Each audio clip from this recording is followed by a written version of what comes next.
Les portes s'ouvrent aux personnes qui ont des solutions aux problèmes. Et ces personnes sont en général des personnes qui ne sont pas du tout diplômées, et en tout cas pas diplômées dans le domaine dans lequel on les fait travailler. Et donc, il serait faux de croire que c'est encore plus difficile pour ceux qui n'ont pas de diplôme que pour ceux qui ont des diplômes. Quand on n'accorde aucune importance au diplôme, quand on n'accorde aucune importance à ces portes fermées, on se retrouve toujours du côté où la porte est ouverte.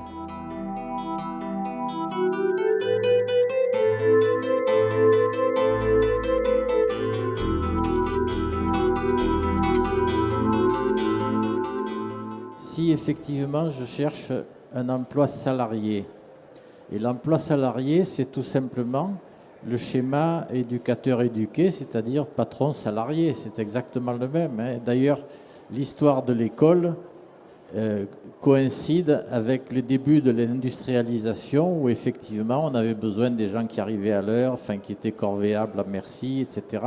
Donc c'est bien ce schéma-là. Si je cherche dans cette voie un travail salarié, je constate tout simplement que les emplois salariés diminuent en nombre. Là où il y avait 2 personnes, il n'y en a plus qu'une pour faire le travail. Les salaires baissent chaque fois, ça c'est vrai. Donc personnellement, je pense que l'avenir n'est pas du tout dans la recherche d'un emploi salarié, mais dans l'expression de mes compétences et je ne sais pas, mais ne serait-ce qu'un plombier, essayez de trouver un plombier, vous verrez qu'il ne manque pas de travail. Donc ça dépend ce que je cherche, mais si je fais quelque chose qui me passionne, il n'y a aucune raison que ça ne se fasse pas, tout simplement parce qu'on a besoin, comme le dit André, de compétences, bien évidemment.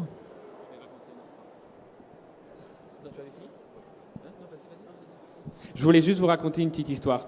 Un jour, je cherchais des informations sur un blouson de cuir qui m'intéressait particulièrement. J'ai tapé son nom dans Google, parce que de nos jours, c'est ce qu'on fait. Et j'ai atterri dans un forum où on répondait à la question que je me posais sur ce blouson de cuir.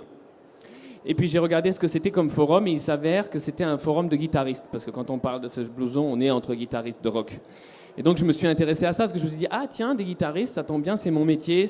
Donc je regarde, et puis je vois que ce forum comportait 3 catégories: guitare classique, guitare folk, et puis guitare électrique. Et moi je suis guitariste classique, alors je suis allé dans la section classique. Et j'ai vu qu'il y avait plein de questions auxquelles on n'avait pas répondu, et auxquelles je connaissais les réponses, parce que c'est ma compétence, mon enthousiasme, qui dure depuis mes 4 ans.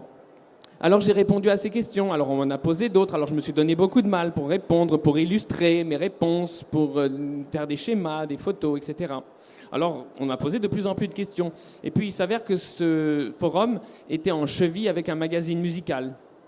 Et puis j'ai reçu un email de quelqu'un de l'équipe qui m'a dit: on regarde votre travail sur le forum depuis un certain temps, on voulait vous demander si vous auriez envie de temps en temps d'écrire un article pour le magazine. Alors moi je voulais devenir journaliste depuis toujours, j'avais jamais trouvé de circonstances pour réaliser ce rêve, mais du coup j'ai dit oui, parce que j'avais très envie. Et donc j'ai écrit quelques articles en me donnant le même mal, en écrivant, en expliquant, en faisant des photos, des schémas, etc. Puis ils ont été bien accueillis.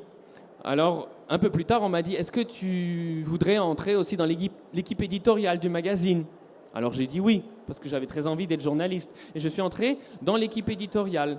Puis un peu plus tard, le journal se développant, on a dû créer 3 catégories, parce qu'il y avait trop de sujets sur la guitare à traiter. On a dit: on va faire 3 catégories: classique, folk, électrique. Et puis on m'a demandé: est-ce que tu voudrais diriger la section classique? Alors j'ai dit oui. Et je me suis retrouvé à diriger la section classique. Et puis, il se trouve que le journal a évolué, le rédacteur en chef est devenu directeur, etc. Il fallait qu'il trouve quelqu'un pour le remplacer. Et il avait besoin de quelqu'un. Il avait besoin de quelqu'un qui connaît bien la matière, qui aime et qui sait écrire et qui travaille bien en équipe. Et il m'a nommé rédacteur en chef du journal. Pas parce que j'étais qualifié, mais parce qu'à force de vivre et de travailler avec moi, il m'avait observé et il me considérait comme la personne la plus à même de remplir ce rôle. Et c'est par ma compétence, et pas du tout par mes diplômes, que je me suis retrouvé rédacteur en chef d'un magazine musical.